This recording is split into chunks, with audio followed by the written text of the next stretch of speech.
Hi, and welcome. I'm Cassie Burton, and this is Curiosity Junkie. A few weeks ago, I was in Boulder, Colorado, and I had an opportunity to go on an Airbnb scenic overlanding experience with a young man who came to America from India. The conversation was just amazing. I absolutely love learning about new cultures and ultimately finding out that we are all the same. We are human beings. We have differences, don't get me wrong, but at the core, we are all the same. We want to be loved and we want to belong to something bigger than ourselves. Pratik and I discussed life, him coming to America and what it was like to live here versus living in India, and a little bit about growing up in India and some really great stories that he shared with me. I had so much fun with him. I invited him to come on the podcast and share all of those stories with you. Join me in welcoming Pratik Rathod. Hi, Pratik. Welcome. Hey, Cassie. How's it going? Good. I'm so happy to have you on and to kind of share your story and adventurous life. Well, if you say that way, but yeah, thank you. I'm actually honored to be on the show. I've never been on a podcast. It's my first time. Let's jump in with how we met. We met when I was in Boulder, Colorado, visiting my daughter, and she had some other stuff going on, and I was like, oh, what am I going to do all day? And I looked on Airbnb experiences, and I found your awesome all-day adventure. So let's talk a little bit about how you got started in that. Yeah. Well, first of all, you've stood out amongst all the people I've hosted Airbnb experiences, and I've never had these kind of deep conversations before with anyone else than you. You were pretty open-minded to hear me out, I feel. Yeah, Um, it was great conversation. It just made the day. It was wonderful. so Well, so I started the Airbnb experience out of search and rescue in the beginning. It was a part of my passion, which I wanted to help people out with my own problem-solving techniques. And my wife used to hate me, putting myself in tedious situation and getting myself out. But I'm a problem solver, so I always wanted to find and figure new ways to tackle whatever it is. So also Boulder and Colorado in general has a lot of off-road community, Mm. and because of this off-road community, almost everyone has a capable vehicle. But a lot of people also have off-road enthusiasm where they put their vehicles up in the mountains and they test it out, and somewhere they might even get stuck. All right. So, so there's a huge monopoly on the off-road rescue market, which I was trying to break at that point. A lot of people make a lot of money out of just getting you out of that place. You might escape, but not your vehicle. So your vehicle might cost you like about $2,000 to $3,000 just to get you out of that place. And I wanted to break it by completely offering it for free. In that way, I get to have their story. I get to see where they get stuck, so I can camp there the next time. And it's kind of like an exploration to find new trails and new stories behind other folks. So mostly I started from there, and then I figured out I have a lot of trails in my head that I want to show people, and it's very beautiful. And I started doing this personally by taking my friends slowly, and then Airbnb took into notice, and they wanted to put me on their platform, giving me the opportunity to widen my expertise. Ah. So when Airbnb got me in, they actually didn't even approve me, by the way, because when they realized that there's a lot of liability issue just being off road, and what if you meet with an accident, or what if your something happens to your clients, what if you get stuck? So what are these problem solving? So I had to give them each and every problem solving step and try to rectify what doubts they had. They also sent one of the people to just test it out to see is it too scary or not. And ultimately, they actually decided on one trail out of 7 to 10 trails I showed them. And the trail which I actually took you on, which is 9 out of 10 in visuals, and in difficulty level, it was 1 out of 10. And that's how I got into Airbnb experience. And I wanted to turn my passion project into something like a career, something which makes me happy all the time. I think Yeah. that's so important too, like being able to do what you love and like get you excited and you want to get out of bed in the morning. I think it's fantastic that you found this. Yeah. I feel a little, I see few people see me and feel a little jealous that, hey, I'm on a 9 to 5 job Mm. and I work in accounting every day. And if you put yourself out there in the nature and showing people what the outdoors is like and what the lifestyle is like, how to tackle certain things, it's a very different kind of career itself. I didn't know it would be possible till I even tried it. Yeah. Yeah. Yeah, and it's interesting with the Airbnb thing, and I'm not promoting Airbnb, it's just something I use Mhm. for, for me. But you forget that the experiences are there. And even if you're a local, this might be something that you don't think about doing. And it was interesting because when I got back home, I got on Airbnb and just looked like what was around here. There's all kinds of like biking adventures, hiking because we have mountains galore. And I just thought, wow, what a great opportunity for someone who's passionate about the trails and being outdoors and being in nature to share. So I'm just encouraging everyone to like pop on Airbnb experiences. Not that I'm making any money off of it, but I think it's a great way to get to know the area you live in even.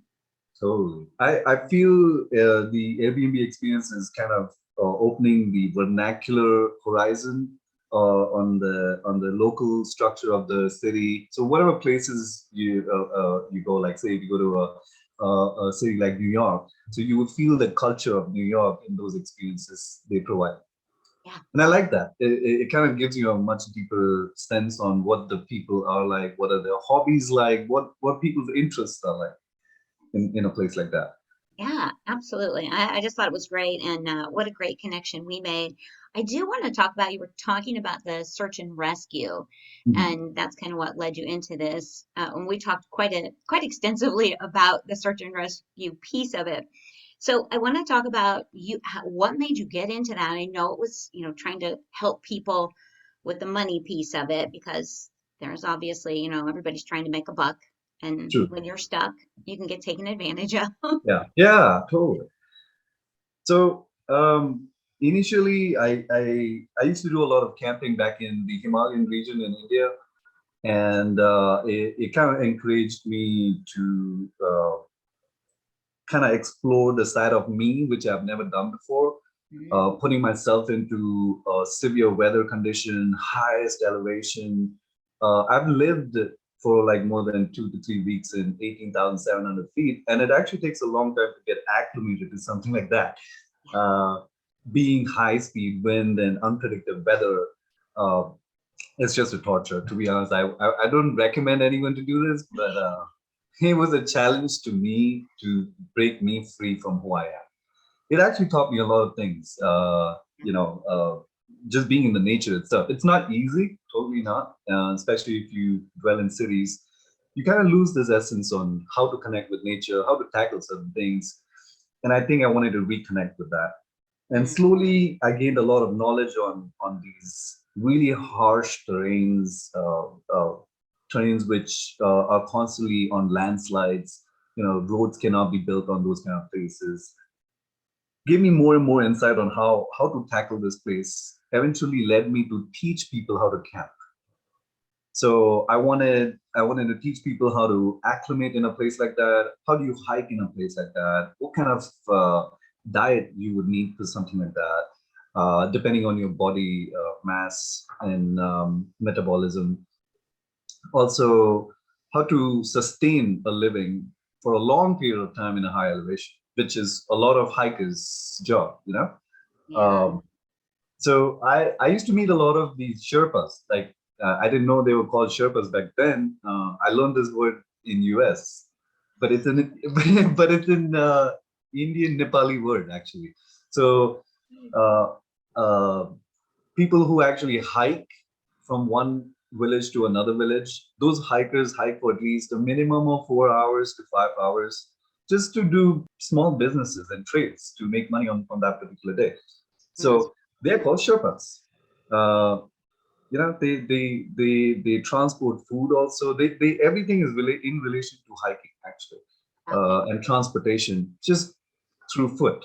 That's it. And I used to meet this couple who used to hike to this one place called Kardungla, which is the highest motorable road pass in the world. So that's at 18,700 feet.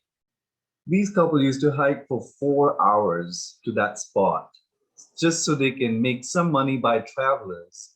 And all they had was chai and vegetable and non-vegetable momos.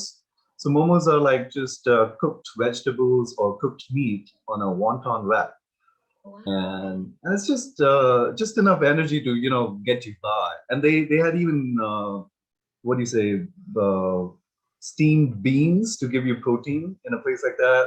Yeah, so it's just very barely simple, but when you see that food at 18,700 feet, you will eat it. You will not deny it. Even if it's not something you would eat, you will still eat it. And I couldn't thank that guy enough to just hike for 4 hours. They travel just 8 hours every day just to make that little money. Wow. Yeah, so getting back to me getting to know how do I teach people on the camping and how to acclimate yourself in high elevation. Uh, since I arrived in US, I was more focused on my career. My career is actually revolving around visual effects, Right. and visual effects can be added on to TV, advertising, and movie.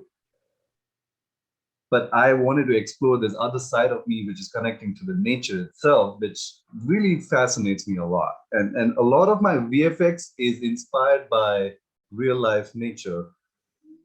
So I create a lot of backgrounds according to it. But when I came to US, is what I wanted to continue this knowledge and kind of create a new search and like not search and rescue, because US is very developed actually compared to any other country. It is number one. Okay, so you really can't really don't have to help. People are already helped. Yeah, they are very accomplished.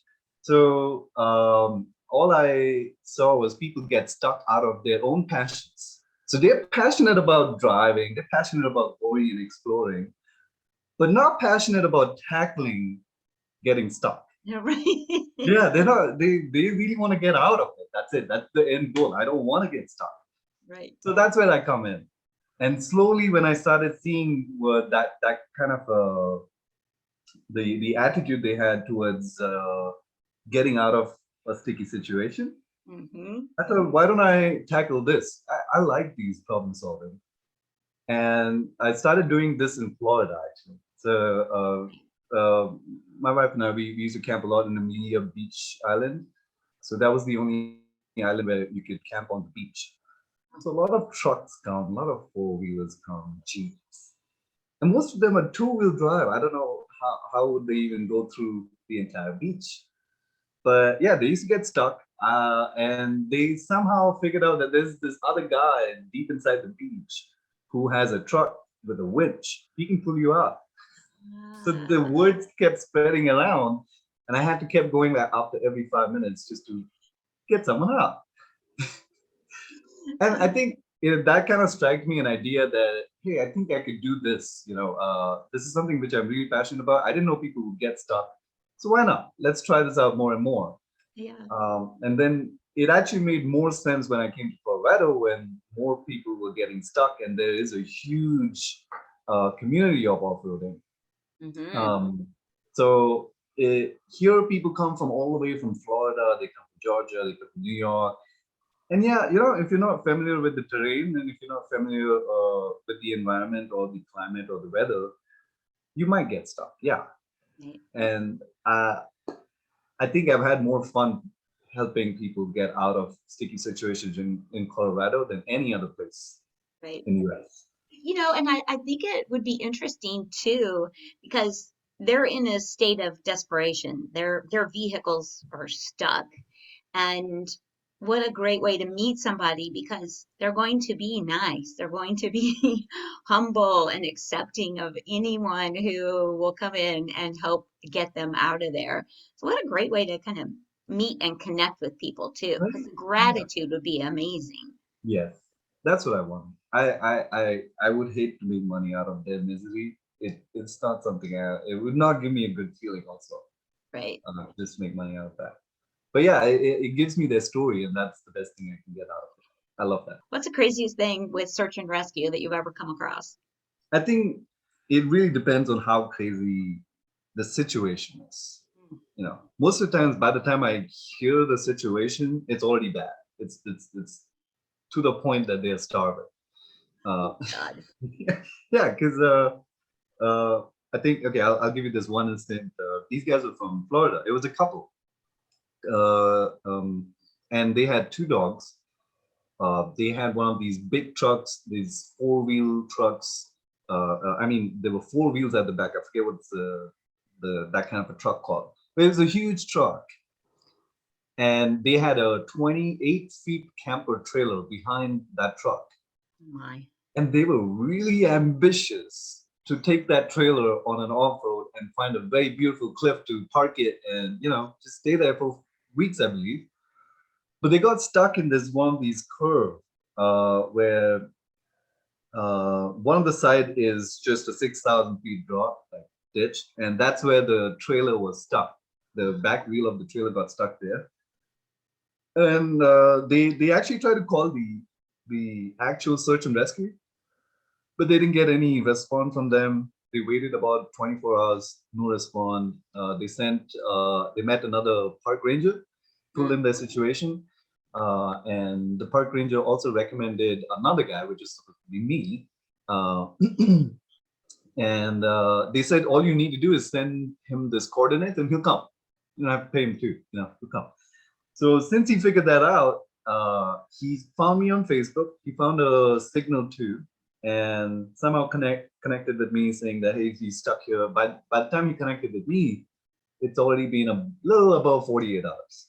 Oh, So wow. a little above 48 hours without water, without food, without anything. And they were starving. The dogs were starving too. I felt terrible about that, but um, I, there are people around these places which have capable vehicles, but I don't see them helping because of selfish reason. I feel, and I also asked them why, and most of them had the same reason, saying, "What if something goes wrong with my vehicle? You know, Mm. helping him if I lose something, it's my loss." I get that point, but then the point is, if everyone helps each other, this situation wouldn't come up. Right. Right. Like, Everybody would just be focused on how do we serve or help. Yeah. yeah, I got their coordinates, and usually when I get a coordinate, I take dozens of apple and a gallon of milk, and went up there, saw the situation, and when I saw their trailer, the trailer was kind of wedged between two trees, which was supporting this trailer. So if those trees were not there, the trailer would have actually fallen down and pulled the truck as well. Wow. And they were being creative. I could see them, dig certain places and then fill up certain places so they can get some traction to pull it out, but it was just not working. On top of that, that truck was only a two-wheel drive truck. It was not a four-wheel drive truck. On top of that, all the wheels are bald. So I think this is very ambitious for someone to actually know all of these problems and still go through with it. Right. You're like, what were you thinking? Yeah. Oh my God. Very ambitious. I'm glad nothing went wrong. They also called me again, just to guide them through a trail so that if they get stuck, I can pull them out. That's a different story. But we had to figure a way out to pull this trailer out. It was not coming out with the truck itself, so we had to pull the truck out separately, and then winch the trailer from the side so it gets out of the ditch. And then once it was out of the ditch, I hitched it behind my truck and hauled it out. Okay. The other truck had enough power. It's just the problem with no traction and being two-wheel drive with a 28 feet camper trailer, which is just too much weight, way too much weight. It And was both out of tires. yeah, totally. uh, but I feel bad laughing at it too because you know I don't want to make them feel that I'm laughing at the situation. The situation is serious because if they didn't find me, then they would be starving anymore, and anything could go wrong at that point. I don't want that Yes. to happen. Yeah. There is humor, and we have to be able to laugh at the things we do that That's don't always go right. But I think it's a great message for planning. Don't just when you go to Colorado, you got your big old camper no. and your truck. Like, think about what you're doing. People get hurt. It's not like you're on flat land. Six Well, thousand I foot bet. drop is a little much. Yeah, those dogs were really happy to see me. To be honest, they were like, "Food. He's got milk." Oh my gosh, I can't even imagine. Wow. Well, as we were sharing the day together, we talked a lot about the cultural differences, and we talked a little bit about your mom and her experience too. But I always find it fascinating to talk to people from other countries because, as everyone in their own country, we only know what we know and what someone has taught us about other countries and cultures. So it was so much fun to learn from you a little bit more just about the actuality of growing up in India. And I just, it was fascinating. So I want to talk a little bit about, you shared a great story about a couple of different stories about being pulled over and how you're treated differently because of the name, and then having a bike stolen. And so I want to talk about that because it's interesting, or a bike crash. It was actually a bike crash. It Yeah. turned weird, but it's just interesting to hear stories that would happen to us here, but they would turn out completely different, a whole different Oh, experience. sure. Yeah, I felt a huge difference between the American and the Indian culture. A massive shock too. But growing up in India, I've always looked up to countries like US. It kind of made me feel that's the freedom place. That's the place where I'm gonna earn my freedom. Never knew that I would come all the way here. Never knew I would have a life, to have a house, a life. That's just yeah. I'm fortunate in that case. I feel India is a it's its own wild east. You could say that. Yeah, I yeah, like it is. that. Just like the wild west. It's the wild east. And corruption is the most common thing out there. Almost every other third world countries have this problem in it, and we are the kind of people who would self-mediate this problem because we are aware of the system being corrupt. We Right. know and aware that the politicians and the government is corrupt. So we self-mediate means as public itself, we know what right is. So we cannot stand something wrong. But sometimes it doesn't help at all. Like, for instance, you said the bike crash part. Yeah. So the bike crash was a very life-changing event to me. It kind of got me stuck in a mindset. Right, I think I need to tell you the story first, right? Yeah. So, so I was I must be 15. Yeah, I must be 15 or 16, and I didn't have my license. Yeah, I'm just gonna be honest. I didn't have my license. I did have a motorcycle. I didn't have a helmet. But that's how India is. It's not just me. The traffic light I was sitting at, you can find 10 more people just like me. So I'm not the only one. Anyways, I was waiting at the light. It was I had an exam on that day. Yeah, it was I forget what exam it was, but my college was just 5 minutes away. Right. Um, from my house, it takes about an hour and a half, 1.5 hours just to reach my college. So I'm just 5 more minutes away Wow. to my college. And there is a service road right next to the road I was parked in, standing on the traffic light. And I see someone like running in really fast on their motorcycle. It must be about 40 to 50 miles an hour, and he must have lost control because he wasn't able to brake. And he lost control and somehow landed on my leg. So his entire vehicle came on 40, 50 miles an hour, hit my leg, threw me off my bike on the right side, and he was thrown away like way at the back.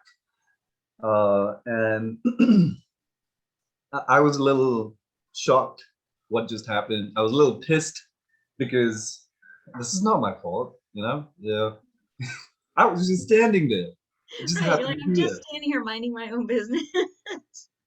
Yeah. And even following the rules, I was waiting for the red light to turn green, you know? And this guy comes out of nowhere and crashes into me.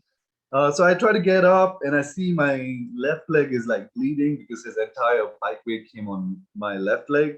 And I was limping around. But I was more upset that my bike was damaged. I really love my motorcycle. I'm a motorcycle guy. So I get up and I try to see, is my motorcycle fine? Is everything okay? And apparently my footrest was broken and my brake lever was bent. So yeah, there were certain problems, and then it crashed on the right side. So the right side of the entire plastic got scratched. All the paints were coming off.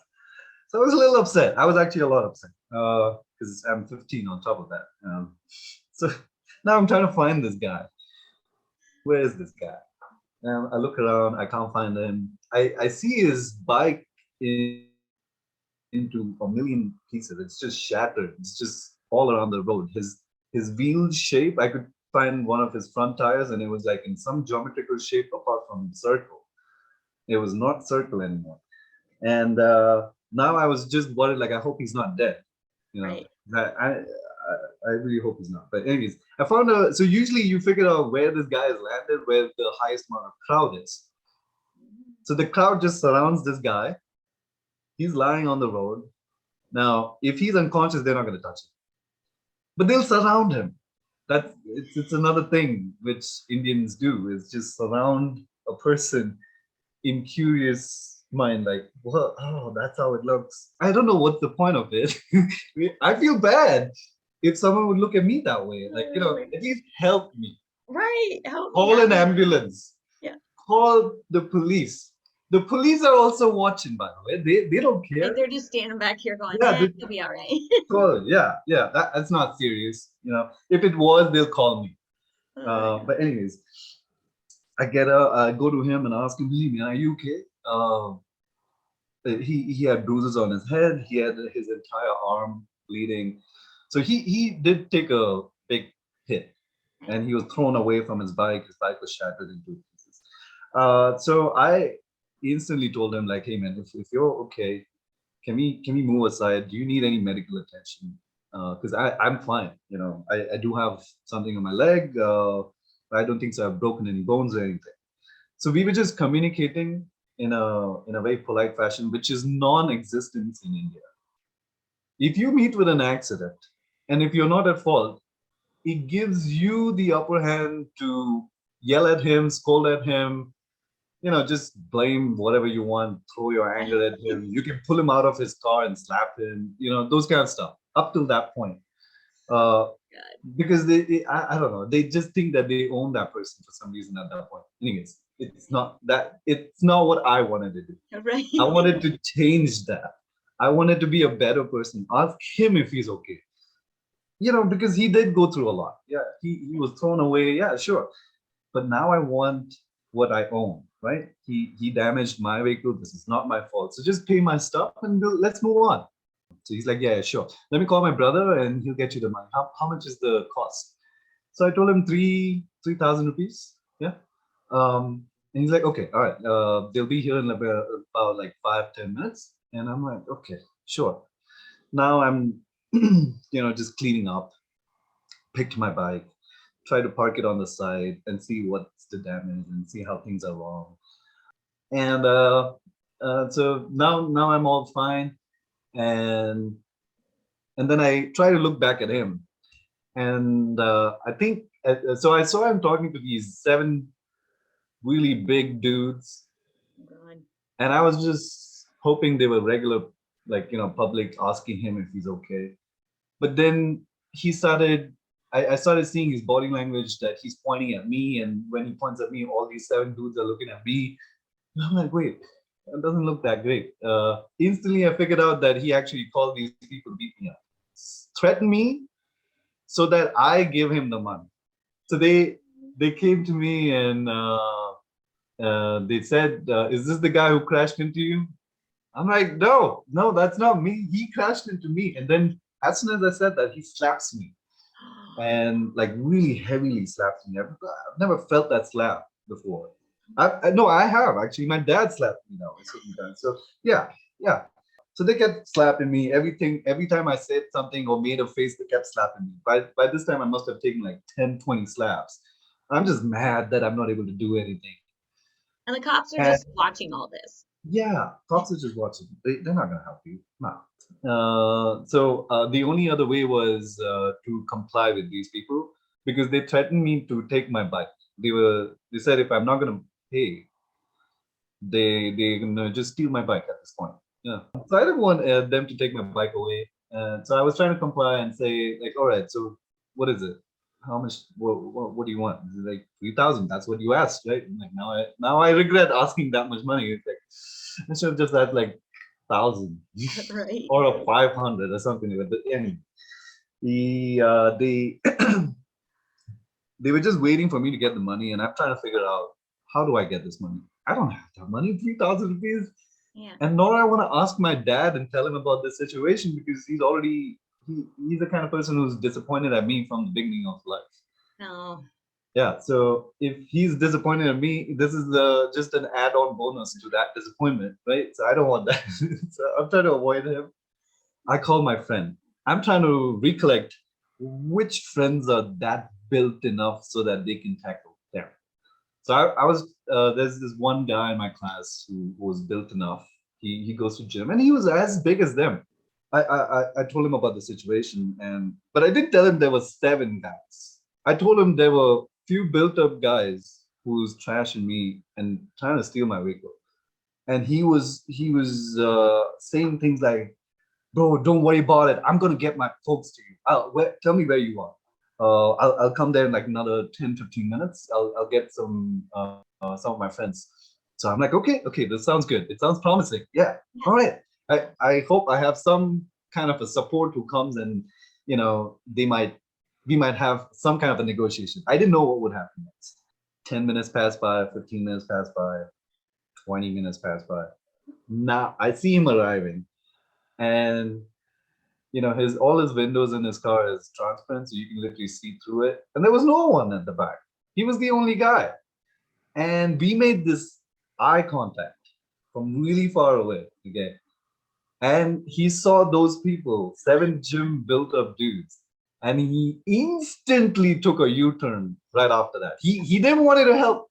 He didn't want to help. I also forgot to tell you this part last time that while he took a u-turn he met with an accident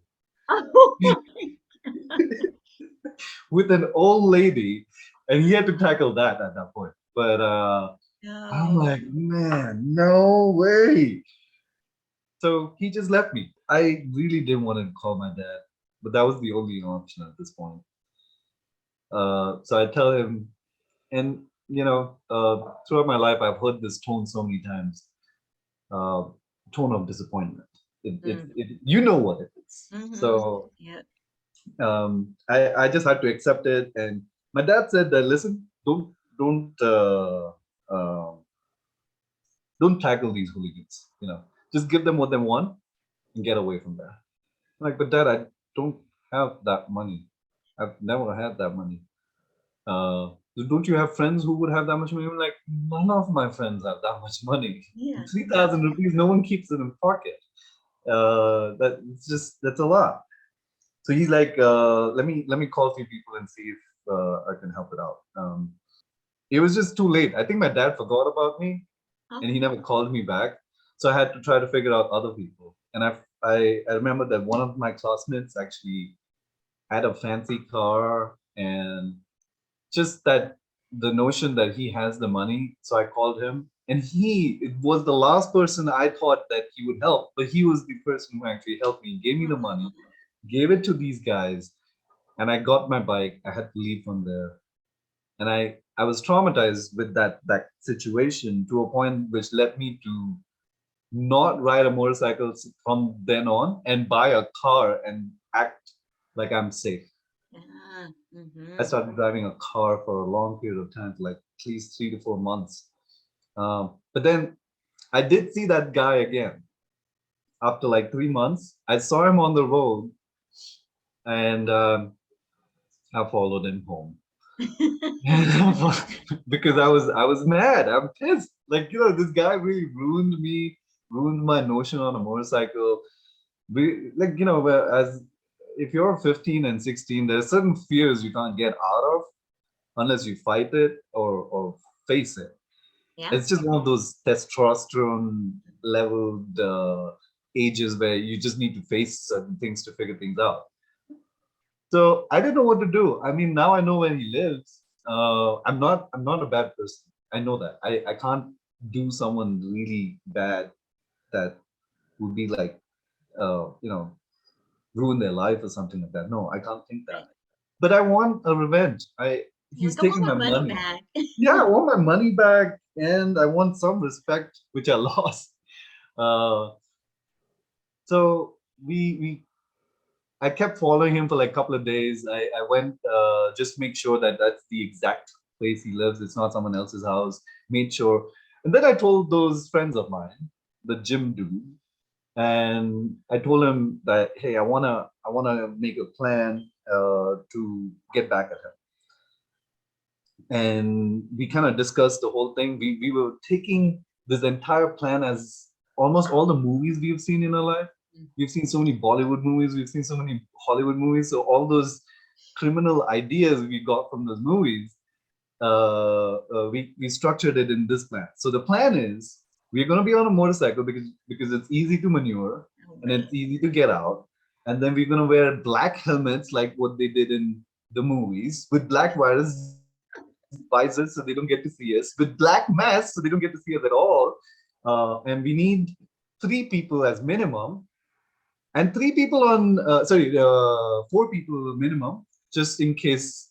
What if those gym built up dudes are there in that same house? We don't want that to happen.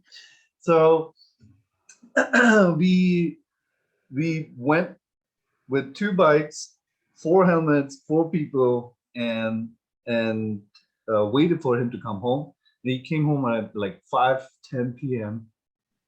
As soon as he got in, I was feeling a little nervous. I didn't know what to do. And I was just imagining so many like different scenarios this could go wrong or this could go in any way, right? So I knocked the door, and my first instant reaction is a headbutt on this guy. So I hit him with my head with the helmet. So he fell down, and he instantly went unconscious, which I didn't realize. And because I was so angry at him, I kept punching his face. Now he didn't see me, he didn't know who I am, but I had so much anger in me. And I think after like the fourth or fifth punch, I realized that he's not awake. My friends are like, dude, he's not awake. Yeah. So you can't, a conscious person wouldn't hit a person who's not awake. That's wrong, first of all. And Right. that wasn't You the came back to your senses. yes. I came back to my friend. Like, I can't do this. This is I didn't know where he would go unconscious that easily. Also, I'm like, God damn! I wish I could have some little more punches on him while he was awake, but no, it didn't. So I was like, okay, what do I do now? Let's take his wallet. Yeah, take his wallet, take his phone.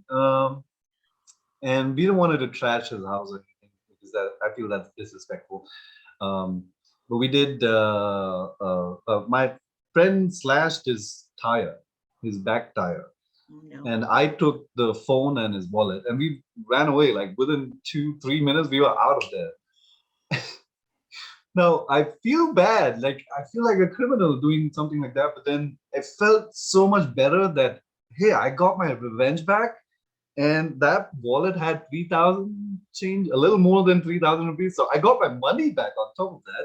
I Right. felt respected again because hey, I took back what I wanted. I took back what you took from me, you know. Yeah. uh, he took a part of my dignity. He took a part of my uh, uh, self-respect. He took a lot of small, small things which I didn't know valued my life. Mm. And it's not like I always thought about having revenges. I've never had revenges like something like this in my life. But this worked out to a point that it now I'm a very strong rider. I've been riding since I was 7 years old. Mm. So it is a huge part of my life. Yeah. And now that when I'm on the road, no one can screw me. No, I have a lot. I've faced and been through a lot more even after that, which made me stronger. Right. That was just the first instance of me facing the raw, brutal world. Like I said to you before, Indian driving is, if I have to describe it, it's called synchronized chaos. We are synced with ourselves in a very chaotic way. It Right. works with us. Yeah. When a foreigner comes to our place, they can't comprehend that chaoticness. It's just Yeah. too much. You're like, we're in it every day. So it's just like the natural, it's just the way it happens. No big deal. Yeah. Totally. Do you feel like in a way you lost a little bit of the innocence of the world in at that time? I did. Yeah. Because you're like, I, hey, hang on. People will take advantage of you. It's a terrible thing to learn. you know, I learned that from my dad. My dad's taken advantage of me a lot of times, but I didn't know Yeah, let's that. talk And about that a little bit because I know growing up in India, the culture is different. And I think a little bit of that, women and children don't really have a voice. yeah, Not not really, right? mhm, Yeah. yeah. Whenever I used to watch these American movies, living in, I used to see this dad bond with his kid so well, so passionately. I'm like, why is this so absent in my house? Why is it, forget my house, any house at this point? No one has that kind of a connection where it's that kind of a friendship level. It's more like a dictator level. Mm, Yeah, mm, yeah, it's more, it's unfortunate, but it is more like a dictator. So it's like, when someone has to decide what's going to be made for food at home today. We don't get to decide that. The dad gets to decide that. We don't get to decide anything. Dad says we're gonna have this and we're gonna have this. Yes, that's what it is. yes.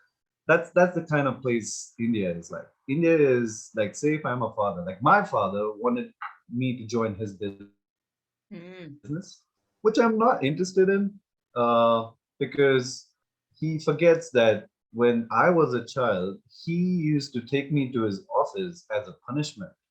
oh, Yeah, so whenever I misbehaved or whenever I had bad grades, my punishment was to go to his office and sit quiet for all day, doing nothing. I can't do anything. I can't even think. As a child, it feels tortureful to not do anything. I, right. on top of that, I'm restless. I can't stop moving. It's just a torture for me. And then he expects me to join his business after all that. I Right. can't do it. How am I going to do it? I've seen it as punishment and I can't even see it as future anymore.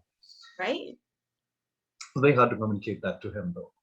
Oh yeah, yeah. Because he's like, no, that's why you were here, so you could take Mhm. off. You're like, no, you attached a Yeah, horrible experience to the business. I don't want to do it. yeah. Well, he's clearly told me I got you in this world for this. You should be honored that you have this life because Mm, of me. I'm like, yeah, Dad. Like, I mean, I do honor this opportunity of life. Yeah, but you're telling me to be honored in a way that thank you for this life. You are the God of my life. I will follow you unconditionally, even when you're wrong. I can't do that. No, no, not after the education you gave me. he's saying you should be honored that you've been given this life. However, you didn't choose to be born. he chose to bring you Yeah, into it. So that's just, yeah. it But is crazy. I think that's across the board. There are parents out there that in America feel that way as well. So it's not just a thing Yeah, in no, India. It definitely is people in general. yeah. But it kind of, because India is still a very extremely patriarchal society, Mm. so the men rules. Most of the times that it's always that way. And if the men rules, there are certain roles which are already seen by default, like men's role by default, women's role by default. And if you cross those lines, society starts talking about it. And you don't want society to talk about it, so you never try to switch those roles. Or even see that there's a possibility to do better if you switch roles. No, they feel ashamed. Like men especially feel so ashamed doing any women work, which I don't see it as women work and men's work. I think it's supposed to be a mutual work.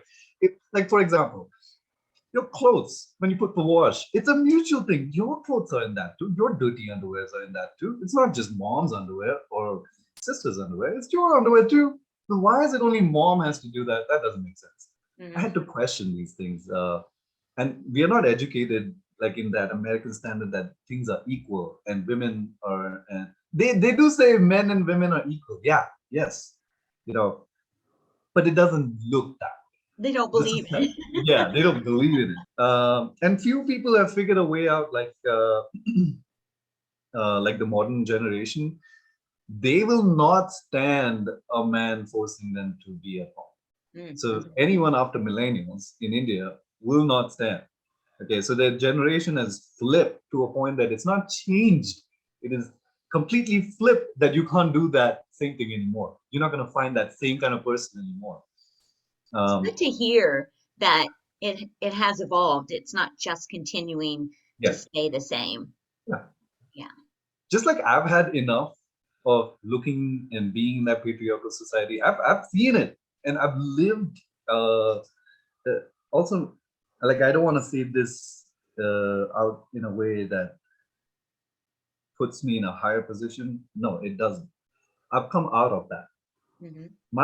My family is in a royal category in India, and my surname is pretty common. It's not common, but it's popular to a point that they can judge me according to it. Mm.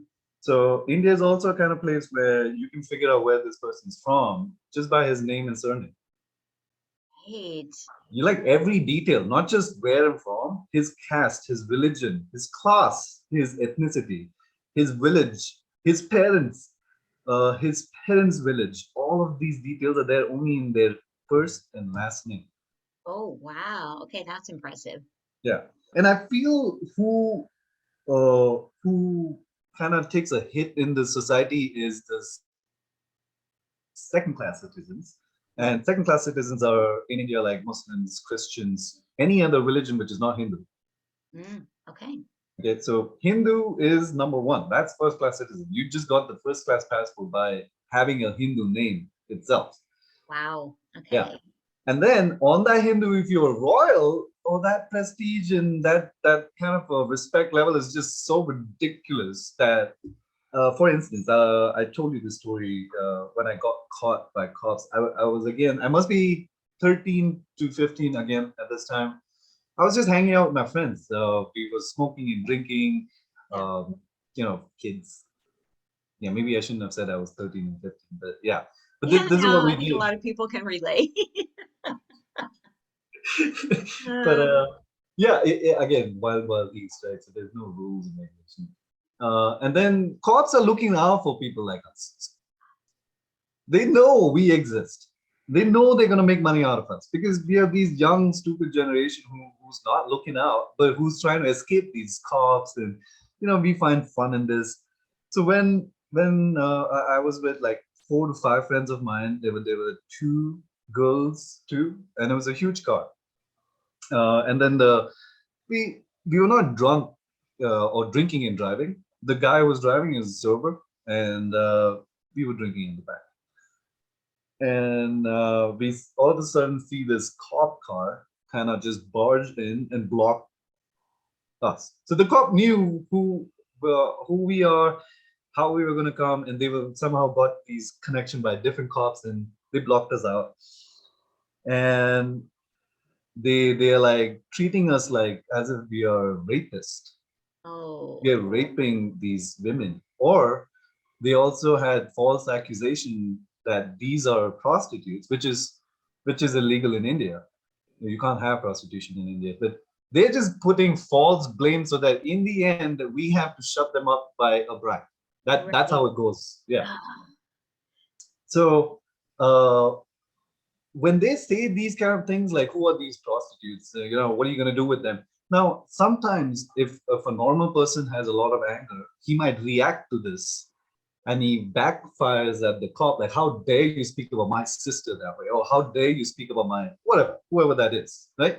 And then the cop has a reason to put him in bars, because what they will do is they such a cheap act, they will hit themselves. Oh And my they will God. hit, yeah, they will literally hit and punch themselves, and they'll just blame it on you. And they have proof with other 4 cops who will take their side no matter what.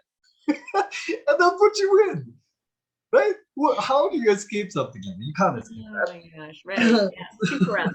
Yeah, so you just have to, you need to communicate, and you know where it's going. The first 3 times, if you get caught in India, you might not realize what's happening. Right. You will not realize what's happening. You will be confused, and how did it went by? You wouldn't even know. But once you have that first 3 training on getting caught, you know exactly how to speak to them, what they want, what's the motive behind it, and you're not going to be intimidated.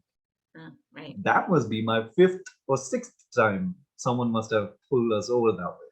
So I already know what the routine is. What am I supposed to be? How am I supposed to behave?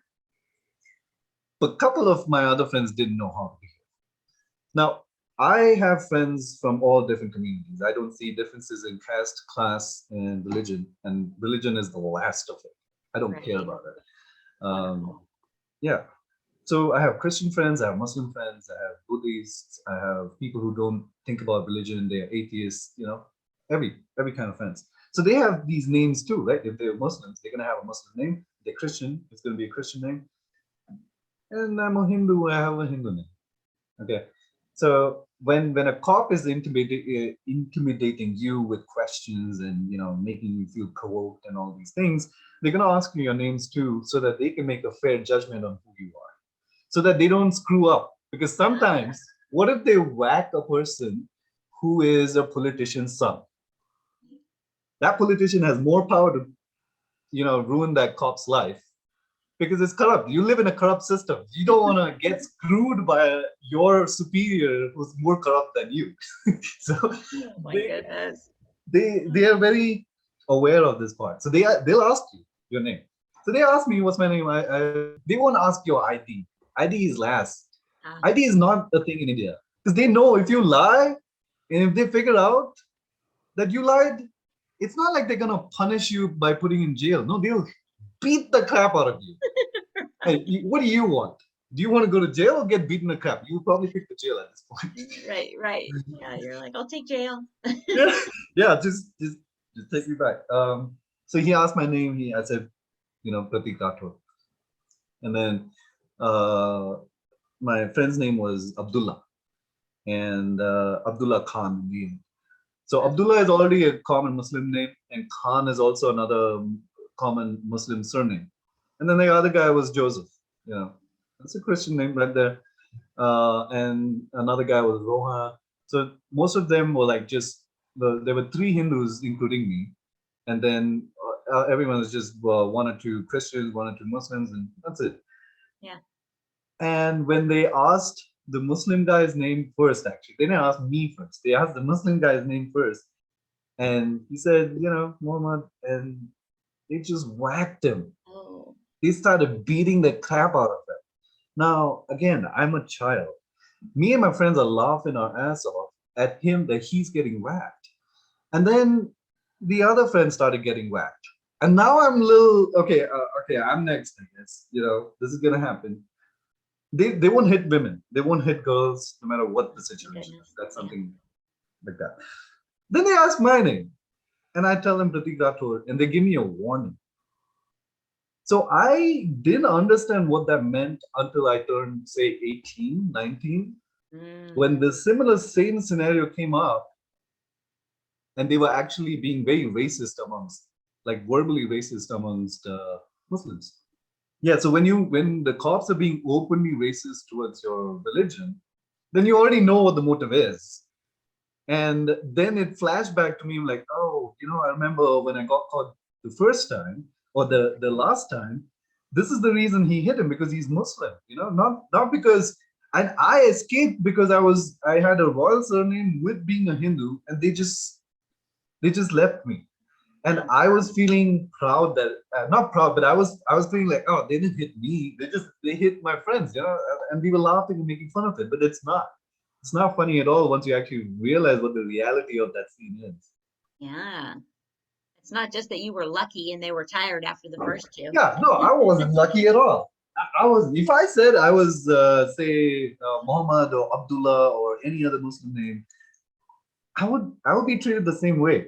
Oh, yeah, there are a lot of liberal Hindus which put themselves in this situation where they actually want to get caught by cops, and they film them get beat up, and then they put them online Right. to reveal the public that what the intention of these cops are. And now that when the public knows, the public won't respect those cops, because you're telling out the truth now. You're bringing out the truth of those people. Also, they don't get paid that much. Most of the time, because this is one of the reasons they start bribing, is because they're not being paid that much by their own superiors. And if the corruption is from the head itself, of course, it's going to trickle down all the way till the end. And the last guy is not going to get much. Right. Yeah. Yeah. No, it's interesting, and there's some similarities in the two cultures, in that the same thing with racism here and the police. Once we start filming it, things change, because I think cameras are an amazing thing, and they do kind of hold us all accountable. Not that I want to be watched by Big Brother, don't get me wrong. I mean, cameras have a place, but I do think, if we all knew we were on camera 24/7, we might act a little differently. Yeah, that's true. That is so true. Like, so you've seen Big Brother, right? Yeah. Right. So that first few weeks they try to behave as much as possible, and then somewhere the character breaks. Yes. And when the character breaks, that's when the reality of these people just comes out like this, and then you start seeing. But that's what the show is about. Yeah, and that's true. You probably would just forget you're on camera, and yeah. And, we all have stuff we're dealing with. We're not perfect. We're humans. We're flawed. I do want to talk about, your childhood, and the disrespect you did feel from your father, and that being common, and being hit is also, I'm assuming, a common. Yeah. Nobody talks about what goes on behind closed doors, and in public, everything's wonderful. As a child, I've always feared two things. One was God, another one was my dad. And this is the only two things which ran in my head for a very long period of time. But when I got the freedom from the existence of God, because I challenged that notion, because if I'm scared at something, I'm not going to do it. Right. That's what it leads to, right? But what if I do it? What's the consequences is what I question. And I started doing a lot of things which God wouldn't like.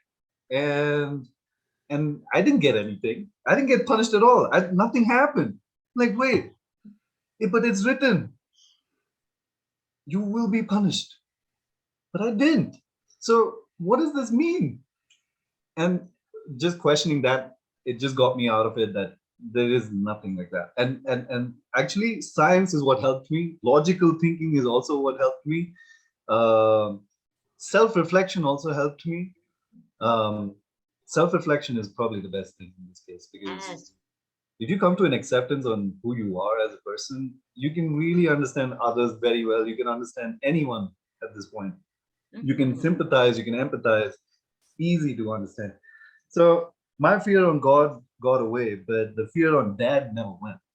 My dad is a very, to describe my dad, he is a narcissist, a toxic misogynist. He's a hypocrite. I've always tried to convince myself that he's a good person, and I wanted his attention for a long period of time. I've always craved his attention to be, that if he shows me what kind of father he is to me, but he's never been a father to me. He's been a boss to me, Mm. like That's a good way to not even put a, it. yeah, yeah. Uh, Again, even a boss would put certain respect to their employees, because he did. He A never, bad boss, maybe. yeah, it was more again, I have to move that boss. Boss has a lot of respect. Again, I think I should put it as a dictator. I was Mhm. dictated my entire life to be a person, to talk in a certain way, to behave in a certain way because of society. And as soon as I realized that society is not feeding me, the society is not sheltering me, the society is not helping me at all. So why am I even living for them? Why should I behave a certain way? Can I not do what I want to do? Anyway, that's me questioning everything. My Yeah, no, I dad get it. is a very abusive person, being based on his nature.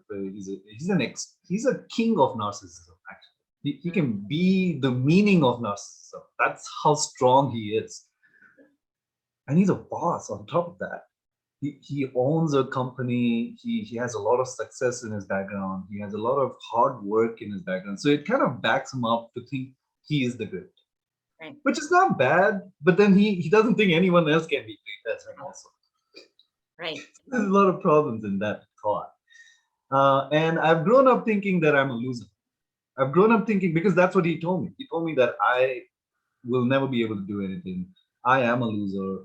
I will always be a loser. And led me to believe that I'm pretty bad in things is because of my dad, because he kept reinforcing that knowledge into me that I could never be anything. I could not tackle anything or be as successful as him. Definitely not. He's a pretty hard worker. He came from a village to a completely different city, a city with a whole different language, culture, food. He made it happen. He grew his family over there. He made an office. He made his factory. He made his own home. So that's a lot of hard work. So Yeah. he's accomplished a lot of things. So yeah, I believe in certain ways he do deserve to think that I want my child to do as good as me. Sure, but you can't add a narcissism in that and a really bad character flaw, which is completely focused in your work. So my dad is all engraved in his business to a point that he forgot to be a father, he forgot to be a husband, he forgot to be a caring person or a pillar of support. No, no, he forgot to do all of that, and he only became a boss. Mm. Whatever he's in the office, he's at home. That there was no difference. And the only time I saw a difference is when he spoke to my cousin brothers, so his brothers' sons. When I see him connect with them, is to a point which makes me feel so jealous, because that's what I wanted. I wanted him to connect with me like the way he connects with them. Right. But he connects really well with them, not with me that way. After discouraging me for so long, he also wanted me to join his business. So I'm like, why would you want me to join your business if you think so low of me, right? But that is taught by default in India. Every dad in India wants their son to carry on their legacy of success. It's a good thought. Yeah. It's not a bad thought. But have you asked him? Does he want to do it? Or have you put the energy and time to show him what passion can you put in a business like this? Mm. No, nothing like that. He expected it automatically that I should be that person with interest after being abused. That does not work. I mean, Yeah, if it's interesting that somebody, that the thought is to belittle you, to tell you you're ignorant, and then expect you to do well. Like the conditioning is like crazy. yeah, there's a lot of expectation, because now again he constantly is in comparison, right? He's comparing his friends' kids with me. He's comparing his cousin's kids with me. He never asked me what did I want to be though. That was never an option. But he did try to convince one of his friends to convince me to take up business, to study business so that he can help his business. So again, there is a selfish motive behind it. And the guy who he convinced to convince me kind of didn't do the convincing part. He actually encouraged me to go towards what I'm passionate about, and actually helped me realize that if I'm passionate about something and if I'm really wanting to prove that I could do that, then go for it, but don't go for it, fail, and then take your dad's business as your last case scenario. That's an insult. That's an insult to your dad. It's an insult to your family. And two of my cousins have already done that. So for me, I can't even think that as a last case scenario. I never thought that as a scenario at all. I just can't go. Yeah. I would rather live alone without doing anything than go join his business. Right. So when he was trying to convince, with the help of his friend, that guy gave me an example, what his dad did to him. His dad is a goldsmith. And a goldsmith's life is very easy in India because you're just sitting and earning at this point. Nothing. You don't have to do anything. You're rich. So rich you can just lavishly spend whatever you want, however you want. It's just a lot of money. It's just, so his dad's like, listen, you could either sit and take my throne and you can sit and make a lot of money, or you could do what you're interested in.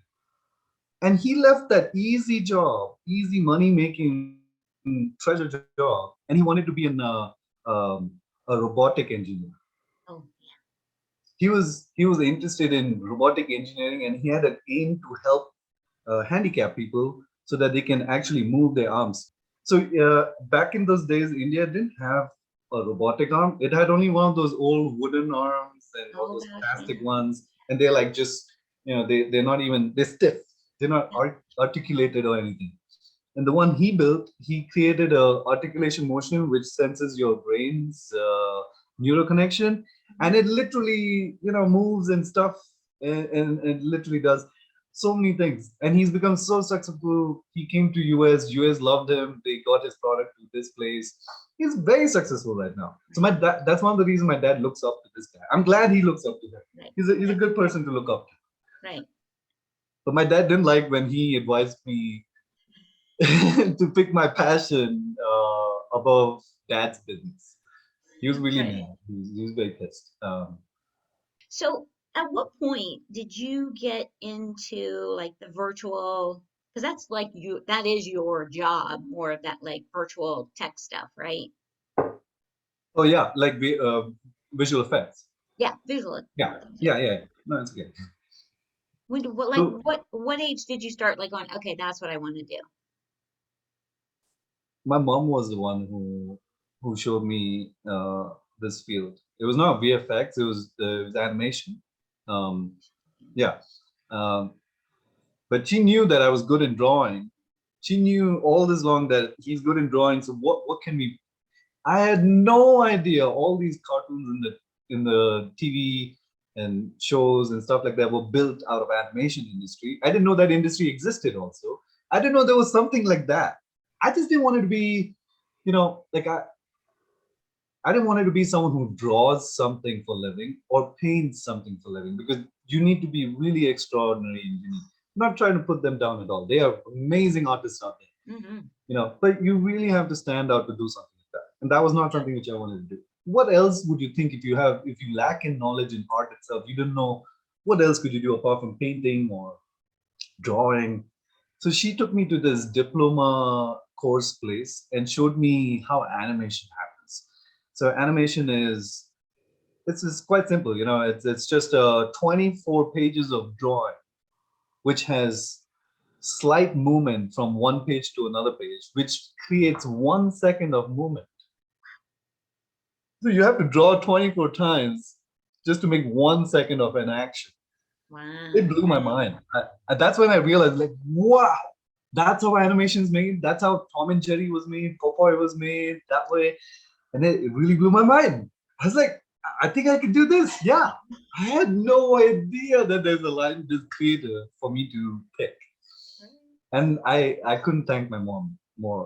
Because all this while I really believed I won't be able to have anything that I would be passionate to do about or a career that I want to be working on.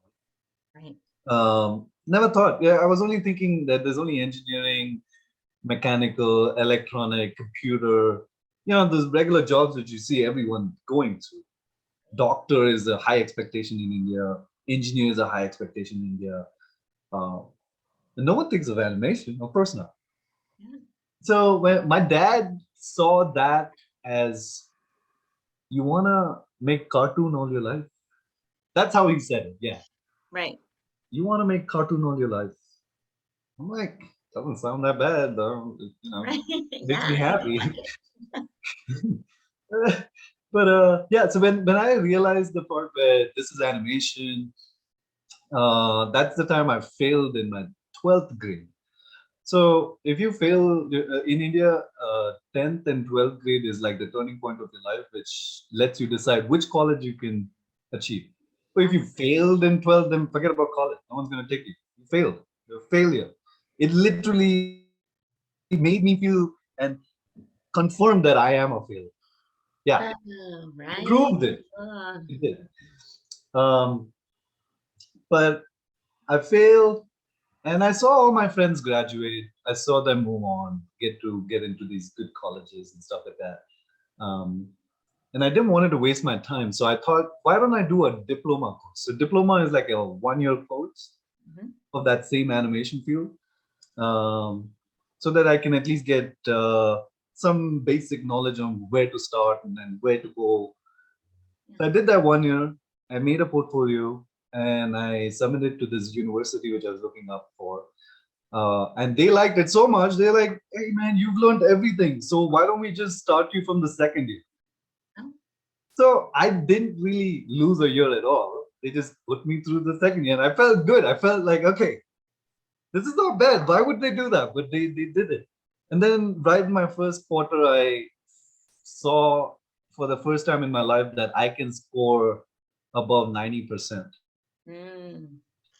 In my entire life, I've never scored 90%. So it's just, I've never expected something like that. And this was, I scored 95 point something. I could not believe that I did that, but it made me realize that this is because I'm passionate about that. I'm interested in that subject. And because I have this interest and passion towards it, I think I did it pretty well. And I also realized that a lot of people in my class joined this subject just to escape engineering, Mm. doctor, and they all failed, even in this, because their reasons were different, right? It's not like they were passionate to do Right. something. Their reason was to escape that and thinking that this is easy. We can get through this. Drawing, right? We can do it. Yeah. It'll be You know, easy. yeah. They didn't tell us that we had to do 15,000 gestures. We had to draw 15,000 gestures a day. That's Oh, the wow. training. Yeah. In a day, okay, first of all, that is the basic thing while you have classes. You can't miss your classes. But even doing those classes, understanding those classes, you can't stop drawing. They train you to a point that you just can't stop. Oh, wow. Yeah, so it's brutal. And they'll count. They'll count. You think they wouldn't count, but they will. They will count 15,000 It's gestures. close. No. Yeah, yeah. But to do 20,000 gestures a day is not a joke. It's like doing math stuff all day without break. But Well, yeah, take the slowly. fun out of it. Yeah, You know? true. But slowly, I started getting into. So once I got into the university is called Manipal University. It was pretty well known in India. Um, and I felt proud that I went into a university which everyone knows, and all my other friends were in just regular colleges. And I felt, okay, no, I'm not that bad today. Stop saying you're bad. Stop putting yourself down. I had to constantly remind myself that I'm not that bad. So Indian degrees are 3 years. It's not 4-year degrees, Okay. but and we have semester system. So in that 3 year, VFX was in the last year, last semester on top of that. Oh my gosh. So I didn't even know what was coming or what's approaching. All this while, my mindset was animation. I love animation. What I felt happiness in animation was giving life to that 2D character and then see it play. It made me feel really happy. That would be It really, wonderful. Yes. yeah. Like imagine you're drawing for weeks and weeks and weeks, and after drawing for weeks, you made a 5-second video. Just a 5-second video which gives you this ultimate happiness when that character moves and has these expressions. It's just Oh my so goodness. that's where my passion went. I loved it so much that I was looking forward for that animation. Yeah. Then I was already passionate about photography by then. I like photography. I kind of gained knowledge on compositions, color corrections, color values, what kind of complementary colors you could use, things like that. Lighting in general itself. I was very passionate at how do I light a scene and stuff like that. I didn't know there was a career just focused on lighting and compositing. So the more you learn, the more you figure out like, okay, this is where it's going. This is what I want. Yeah. By the last semester when VFX came out, in VFX, there is a specialization called lighting and compositing. So lighting and compositing is more like creating lights in a 3D environment, replicating real life, Okay.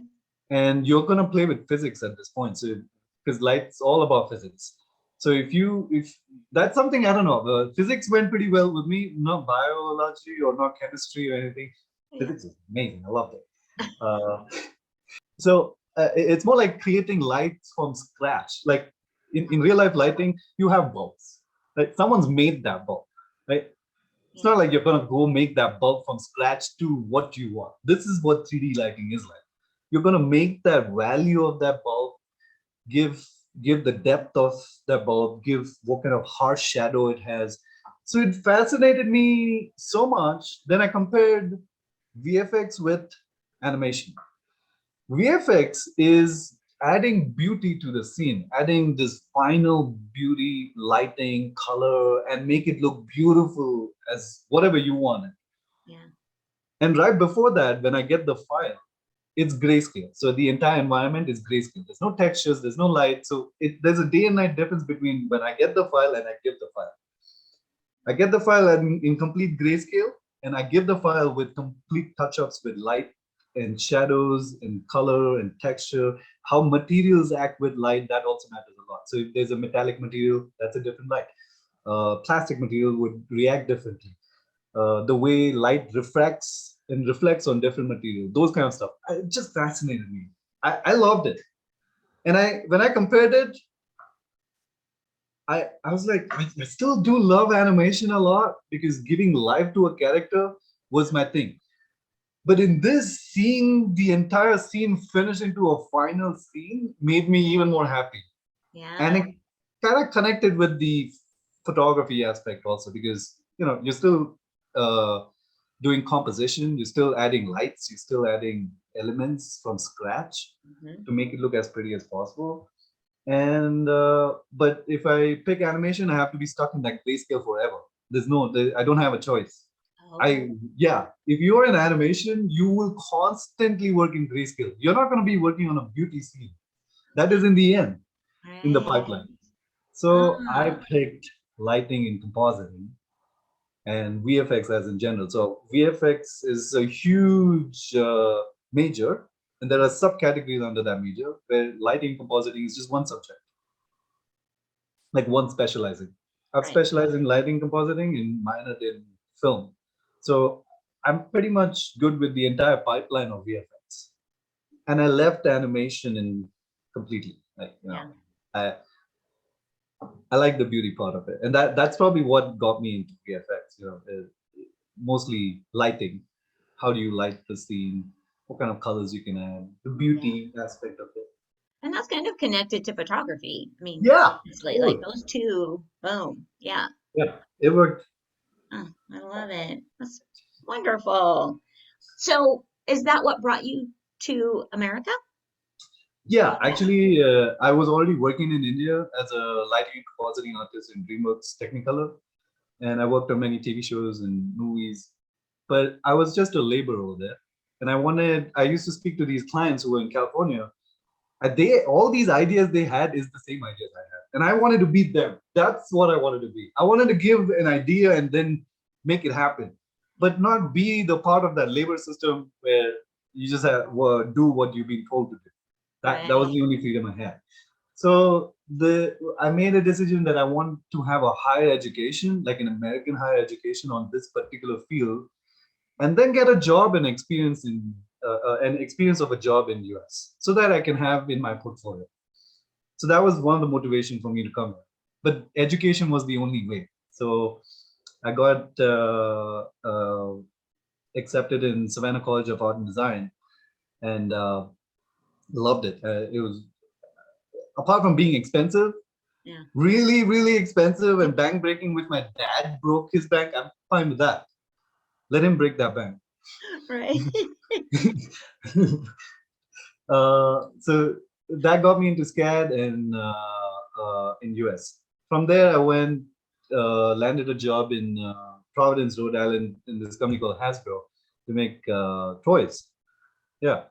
So I didn't even know they made toys. I had no clue about this company at all until I joined, and I'm like, what? They make toys? That's amazing. Oh, I'm responsible to make the ads for those toys.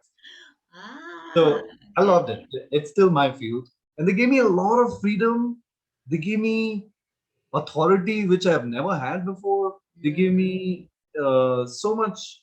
They relied on in my expertise, which gave me that value which I wanted. yeah. That's what I was dreaming in India while I was working in India. And I got that over here. It made me feel really good. Worked there for 2 years till my wife landed a job in Colorado. Mm. And Colorado has always been a dream place to me. It's very engraved in my head. So I left everything just to come here and to start from scratch again. Right. Oh my gosh. It's crazy and it's a great story. It is one of those where you grow up and you've just been told basically you're nothing, you'll never be anything. And then your mom has a little bit of faith in you. No, my mom, And she never gave up. you're right. She encourages you to move in a direction that's going to really make you happy.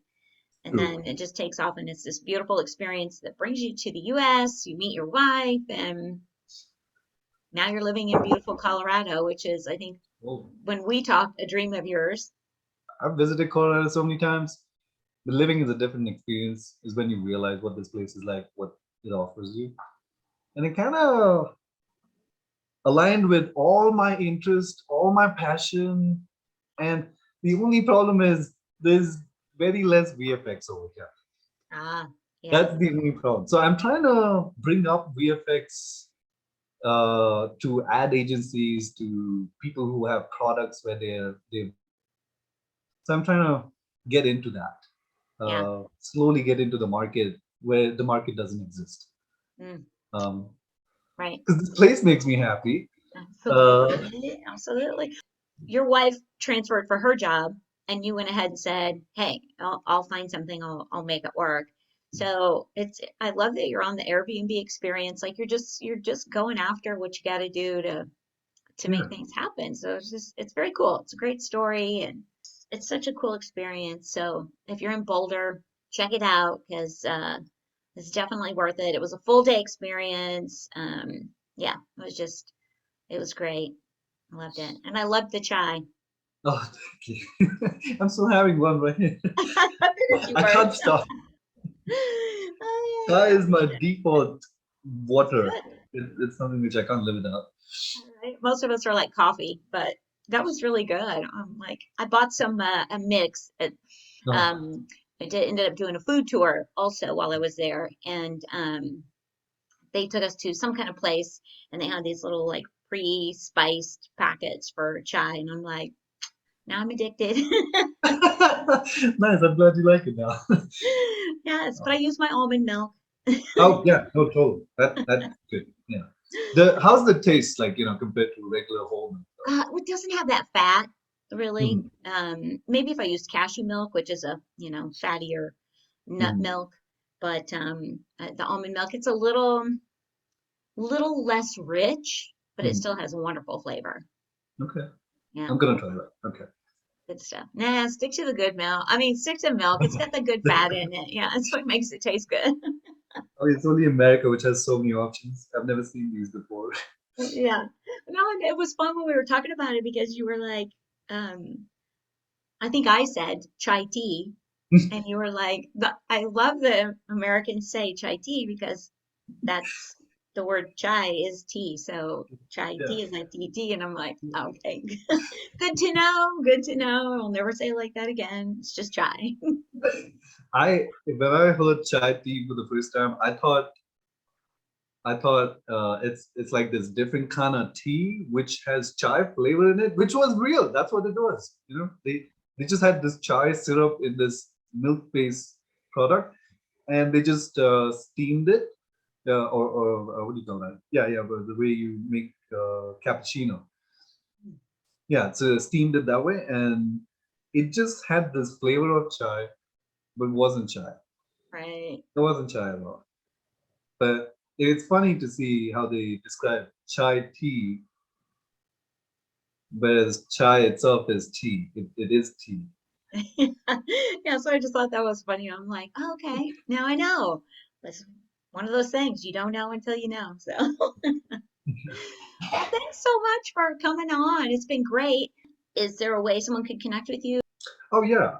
So my email address is my first name, Pratik, which is Pratik, followed by 9003 at gmail.com.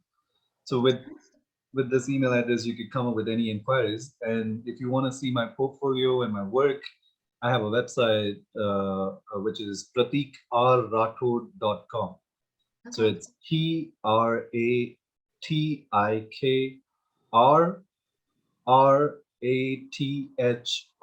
PRATIKRRATHOD.com. Okay. And I will put if you send me all the links, I've got your email, but send me all the Oh, links and sure. I'll put it all in the description so that if anybody wants to reach out and connect, they can absolutely do that. And again, check out the Airbnb experience.